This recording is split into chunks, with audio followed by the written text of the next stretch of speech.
Welcome to Infography. अब आते हैं इंडो जाइजेंटिक प्लेन्स पे। तो इंडो जाइजेंटिक प्लेन्स फॉर्म हुए थे हिमालयन रिवर्स की वजह से।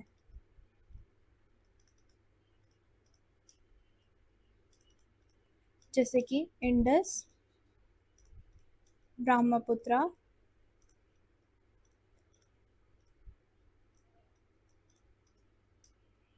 और गंगा। ये थ्री मेन रिवर्स और इनके ट्रिब्यूटरीज को मिला के हिमालयन रिवर्स फॉर्म हुए थे। अब एक बेसिन है, इसके अंदर ये सारे हिमालयन रिवर्स के न्यूट्रिशन, मिनरल्स और main component the alveoli soil. ये जो बेसिन है इसके अंदर, ये शॉलो बेसिन है, इसके अंदर एल्विलाई जमा हुई थी, एल्विलाई सॉइल। इस वजह से ये प्लेन्स फॉर्म हुए। और ये प्लेन्स थ्री टाइप के हैं: द वेस्टर्न पार्ट,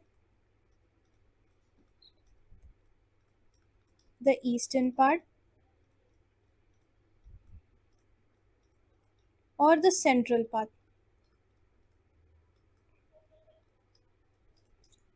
अब आते हैं वेस्टर्न पार्ट के ऊपर। Western part is formed by the Indus and it's tributaries, यानी कि इंडस और इसके ट्रिब्यूटरीज मिला के बना था, ट्रिब्यूटरीज मिला के बना था the western part. Western part में Jhelum, the Jhelum, the Chenab, the Ravi,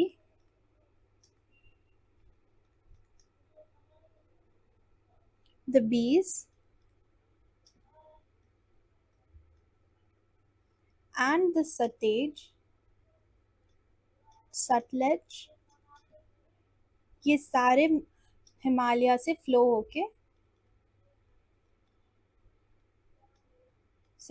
western part form करे थे। Most of the river basin is located इन पाकिस्तान, यानी कि इंडस का मेन बेसिन पाकिस्तान में है, लीविंग माइनर पोर्शन, और इसका थोड़ा सा पार्ट पंजाब और हरियाणा में है।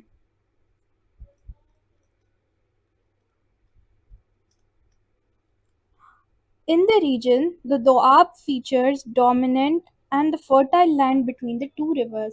अब दो रिवर्स के बीच में जो लैंड होती है वो फर्टाइल लैंड है और उसे दोआब कहते हैं। The central part. अब आते हैं द सेंट्रल पार्ट में। This is also known as the Ganga plain. नाम से ही पता चल रहा है कि गंगा से फॉर्म हुआ है। इट एक्सटेंड्स फ्रॉम घग्गार, यानी कि घग्गार से एक्सटेंड होता है, टू द टेस्टा, यानी कि टेस्टा तक, घग्गार से टेस्टा तक। और इसके बीच में बहुत सारे स्टेट्स आते हैं, जैसे कि उत्तर प्रदेश,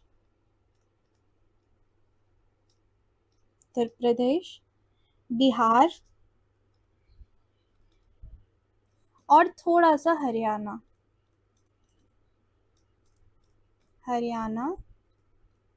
झारखंड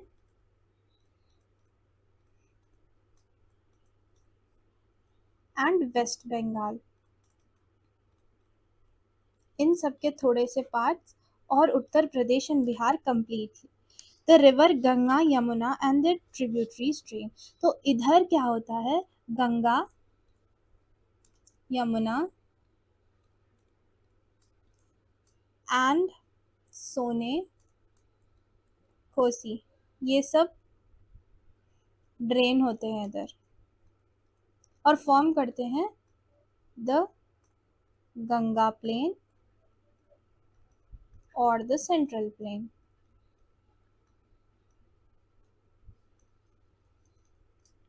अब आते हैं ईस्टर्न पार्ट में। Eastern part of plain exist mostly in Brahmaputra valley, यानी कि Brahmaputra valley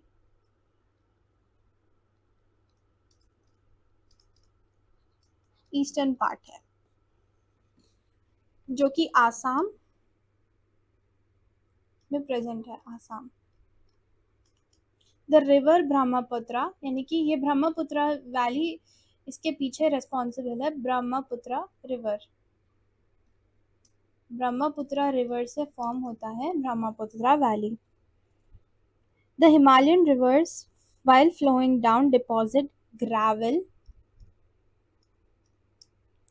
and pebble sediments, यानी कि जो रिवर्स फ्लो डाउन होते हैं उनके अंदर ग्रेवल और पेबल्स प्रेजेंट होते हैं। पेबल्स यानी कि small stones. Is a narrow belt, अब ये पतला है और इसकी चौड़ाई 8 to 16 किलोमीटर्स इन विड्थ है। Parallel to foot hills of Shivalik, यानी कि ये फुट हिल्स है, इसके पैरेलल ये शिवालिक्स है, इसके पैरेलल ये फ्लो होते हैं। These features are known as, इनको कहते हैं बहाबर्स, बहाबर। स्पोरस इन नेचर, यानी कि इनके अंदर पोर्स प्रेजेंट है। Small reverse and stream flow underground to Bahabar and reappear in the lower areas and form a swamp and marshy regions, यानी कि अब ये जो है इसके अंदर से स्मॉल स्ट्रीम्स फॉर्म होते हैं जो रीजन को स्वाम्पी बनाते हैं। स्वाम्पी यानी कि कीचड़। स्वाम्पी एंड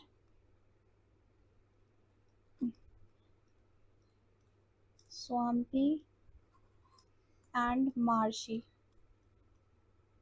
जो इन रीजन्स को कहते हैं तेराई।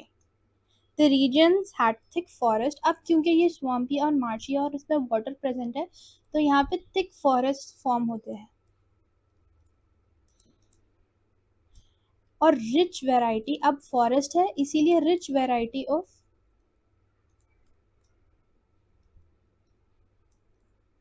वाइल्ड लाइफ देखी जा सकती है, यानी कि जंगली जानवर। Rich variety of wildlife. However, owing to migration at the time of Indian partition, most of the Theri zone has now been अब क्योंकि जब इंडिया का पार्टीशन हुआ था तो most of the Terai region clear हो गया था, यानी कि कट डाउन हो गया था और उसको एग्रीकल्चर के लिए यूज किया गया था। Agriculture.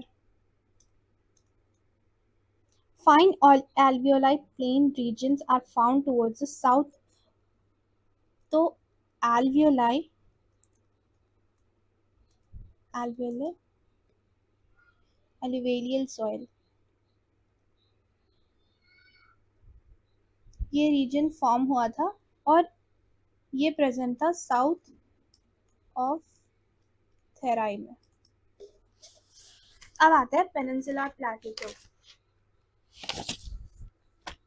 India is also known as peninsula plateau, तो इंडियन प्लेट्यू को पेनिनसुला प्लेटू का दूसरा नाम है इंडियन प्लेट्यू। इसके 3 साइड्स सी प्रेजेंट है। The main composed of old crystallines, ये कंपोज्ड है old crystalline hard igneous and metamorphic rock. Large amount of metallic and non-metallic material source are found in Indian plateaus, तो इसके अंदर metallic and non-metallic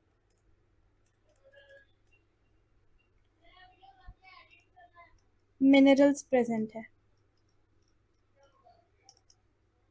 It has broad and shallow valleys with surrounded hills, तो इसके अंदर बड़े और छोटे hills present है, वैलीज प्रेजेंट है, और सराउंडेड बाय हिल्स.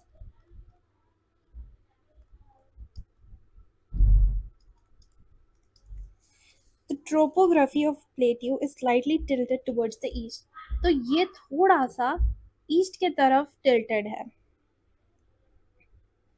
इसकी सदर्न मोस्ट टिप पे कन्याकुमारी प्रेजेंट है. The peninsula plateau consist of two broad divisions, यानी कि इसके अंदर दो मेन डिविजन्स है, द मलवा प्लेट्यू और द डेक्कन प्लेट्यू.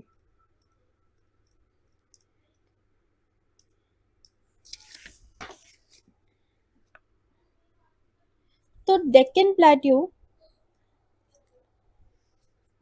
या तो डेक्कन प्लेट्यू के पास में the Deccan plateau is surrounded bye western and eastern Ghats, यानी कि वेस्टर्न में वेस्टर्न घाट प्रेजेंट है और ईस्टर्न में ईस्टर्न घाट प्रेजेंट है.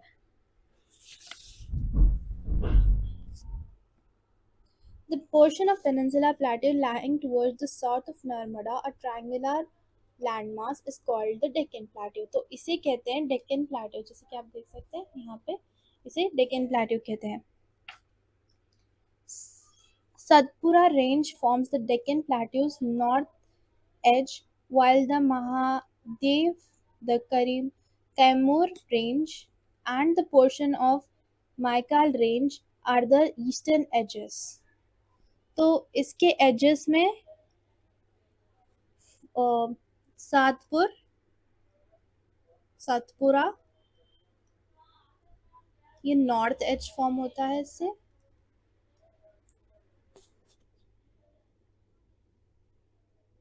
कैमूर, महादेव,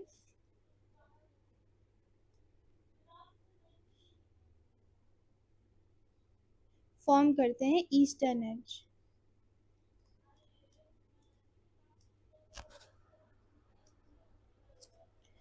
अब आते हैं वेस्टर्न और ईस्टर्न घाट्स पे. तो western Ghat lies parallel to the west coast. तो ये वेस्ट कोस्ट है, इसके पैरेलल है western Ghat. The structure of western Ghat is continuous with a few passes as gateways to coastal plains, यानी कि ये जो है ये पूरा कंटिन्यूस है और इसमें गेट्स है जो पास करते हैं कोस्टल प्लेन से. तो यहाँ पे ट्रेडिंग वगैरह होती है. The Western Ghats are higher than the Eastern Ghats. तो Western Ghats are higher than the Eastern Ghats. तो ये बड़े हैं, ज़्यादा जाइंट है than the Eastern Ghats. Thus the Deccan Plateau region east west slope है. तो Deccan plateau is surrounded by eastern western slopes, जो कि वेस्टर्न घाट और ईस्टर्न घाट उसे कहते हैं. ये 1600 किलोमीटर्स तक स्प्रेड है और इसमें गुदालर and Nilgiris join the western Ghat.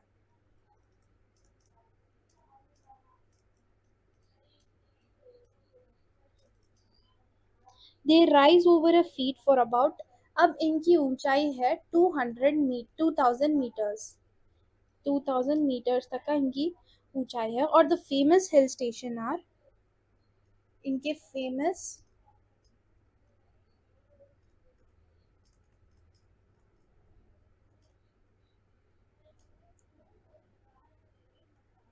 उदागा Mandalam, Udhagamandalam, या इसे ऊटी भी कहते हैं, लोकेटेड इन नीलगिरिस, यानी कि नीलगिरिस में प्रेजेंट है, नीलगिरी.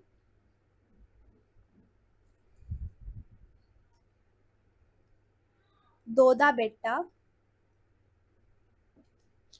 हाईएस्ट पीक है.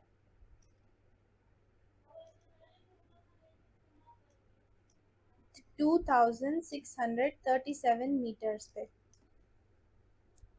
वेस्टर्न घाट इंक्लूड पलानी जो कि तमिलनाडु में प्रेजेंट है, अन्नामलई अन्नामलई एंड कार्दामोन कार्दामोन इन केरला। ये सब केरला में प्रेजेंट है। अब आते हैं ईस्टर्न घाट्स पे। Eastern Ghats extend from Mahanadi valley to north Nilgiris in the south. The Eastern Ghats ये कंटिन्यूस नहीं है, जैसे कि आप देख सकते हैं, these are not continuous. The rivers that originate in western Ghats, like western Ghats में जो रिवर्स थे, जैसे कि गोदावरी एंड कृष्णा, ये कट होते हैं across the plateau and join the Bay of Bengal, यानी कि यहाँ से कट होके बे ऑफ बंगाल को ज्वाइन करते हैं। The average height of eastern Ghat exceeds 900 meters, बस इतनी ही हाइट है। The highest peak in eastern Ghats, उसका नाम है highest peak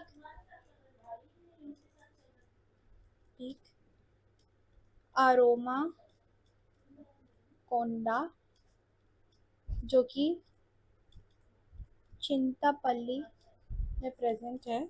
that is around 1680 meters in Andhra Pradesh. Nallamalas, Velakondas, Palakondas, and Sishachalas are some of the hilly tracts of Eastern Ghats. यानी कि Nallamalas,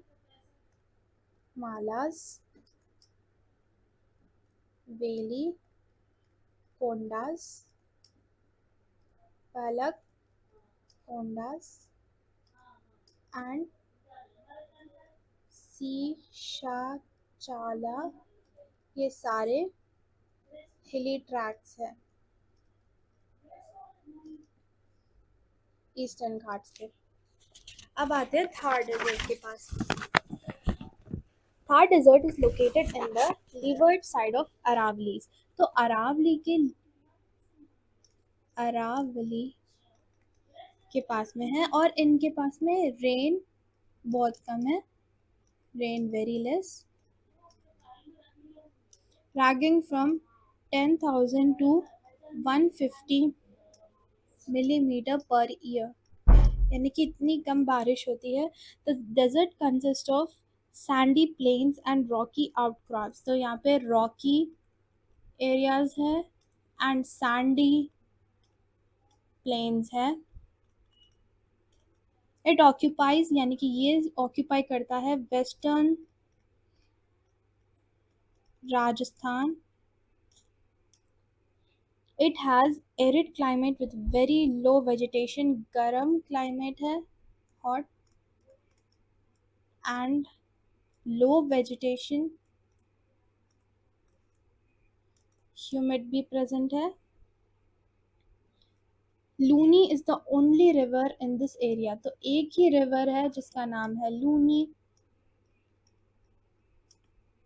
the internal drainages river flow into lake and do not reach sea, तो अब जो अंदर इसके जो parts है वो फॉर्म करते हैं लेक्स, और ये रिवर कहीं नहीं जाता है, नो सी ड्रेनेज, ये सी के पास एंड नहीं होते। अब आते हैं the coastal planes. The southern part of the peninsular plateau is bordered by narrow coastal stripes along the Arabian Sea on the western and Bay Bengal east. तो वेस्ट में Arabian सी है और ईस्ट में बे ऑफ बंगाल है। Arabian Sea, यहाँ पे Bay of Bengal.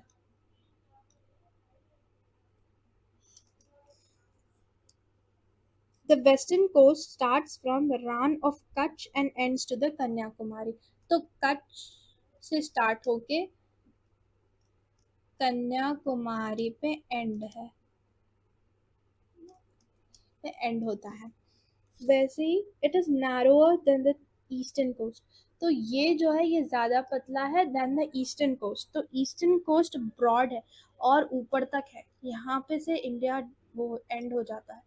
तो this is narrow, this is broad. यहाँ पे भी देख, यहाँ कट से स्टार्ट होके यहाँ पे एंड, और ये कंटिन्यूस है यहाँ तक। The plain is uneven and broken by hilly terrain. तो ये अनइवन है और ब्रोक होता है हिली टेरेन से। देखो ये अनइवन है, this is not equal over here. The Konkan coast northern part है, पार्ट। तो महाराष्ट्र से गोवा तक है ये, टू गोवा। वैसे ही कनारा कोस्ट है, मिडिल पार्ट है, जो कि कर्नाटका में प्रेजेंट है।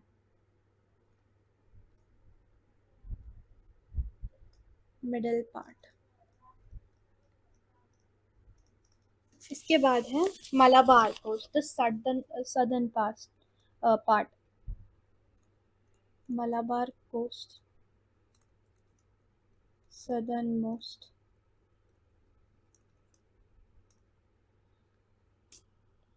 और ये प्रेजेंट है in the state of Kerala. The Bay of Bengal are wide The Bay of Bengal are wide and have large surface. It stretches from Manali. अब दूसरे साइड आते हैं to the Bay of Bengal side, the eastern side. They have large surface.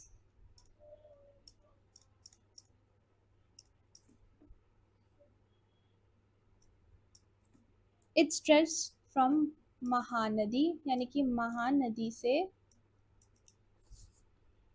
ये ओडिशा में present है,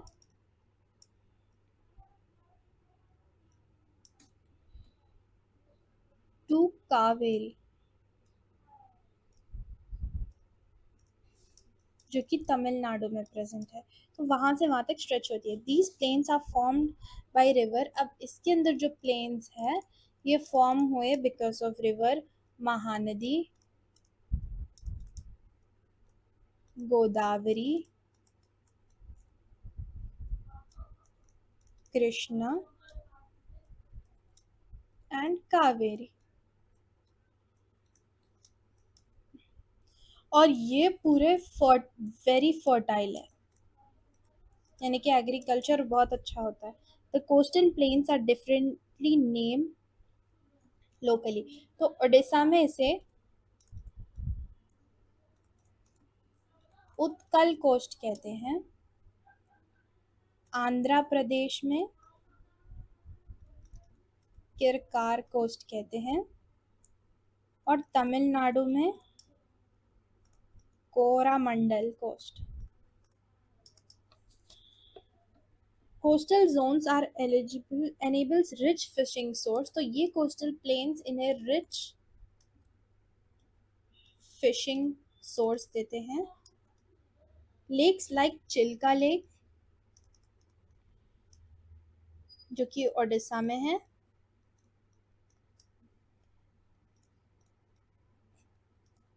Kolleru and Pulicat, जो कि आंध्र प्रदेश में है, ये सब रिच फिशिंग प्रोवाइड करते हैं यहाँ इनके स्टेट्स को। अब आते हैं आइलैंड्स पे।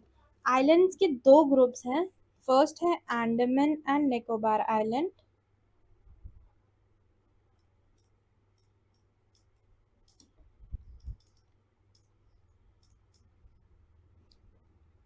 ये स्ट्रेच है बे ऑफ बंगाल में।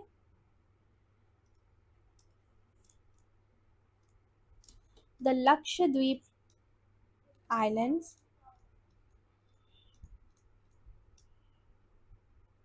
ये प्रेजेंट है अरेबियन सी में। Andaman and Nicobar Islands is elevated portion of submerged mountains part viewing from Myanmar mountain. तो इनके अंदर है पोर्शन ऑफ सबमर्ज्ड माउंटेन्स यानी कि डूबे हुए माउंटेन्स जिनका नाम है दैट रन यानी कि ये म्यांमार से रन करते हैं, जो कि पहले म्यांमार से अटैच थे जो डिटैच हो गए होंगे। इनके mountain Arakan Yoma. In Andaman and Nicobar island Narcondam Narco Narcondam and Barren island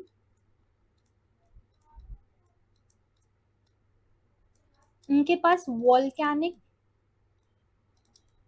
origins है यानी कि वॉल्केनोस प्रेजेंट थे। The southernmost tip of India is found in Nicobar island called and Indira Point which was submerged. तो इसका सदर्न मोस्ट पॉइंट था Indira point जो कि डूब गया था submerged in 2004 tsunami. Lakshadweep islands are coral origin यानी कि ये कोरल्स प्रेजेंट है। इट्स जियोग्राफिकल एरिया यानी कि 32 स्क्वायर किलोमीटर्स कवर करते हैं। The group of island is famous for its great flora and fauna यानी कि वहाँ के एनिमल्स और प्लांट के लिए फेमस है। इनके पास में ग्रेट वैरायटी प्रेजेंट है। Conclusion: it is most important to know that there is a wide diversity in landforms in India। तो इसका कंक्लूजन है कि इंडिया के पास में बहुत सारे लैंडफॉर्म्स है, लैंडफॉर्म्स में डाइवर्सिटी है। Some areas are irrigated by the mighty waters, तो रिवर्स प्रेजेंट है जिसकी वजह से इरिगेशन देखा जा सकता है। जो रिवर्स फॉर्म हुए वो हिमालयन रिवर्स है। The Western Ghats and is forest. तो रेनिफाइड रिवर्स इनकी वजह से वेस्टर्न घाट फॉर्म हुआ जो कि फॉरेस्ट एरिया है, और रिवर की वजह से रिवर वैलीज फॉर्म हुए और माउंटेन्स भी प्रेजेंट है। तो ये था कंक्लूजन। यहाँ पे हमारा चैप्टर खत्म हो गया।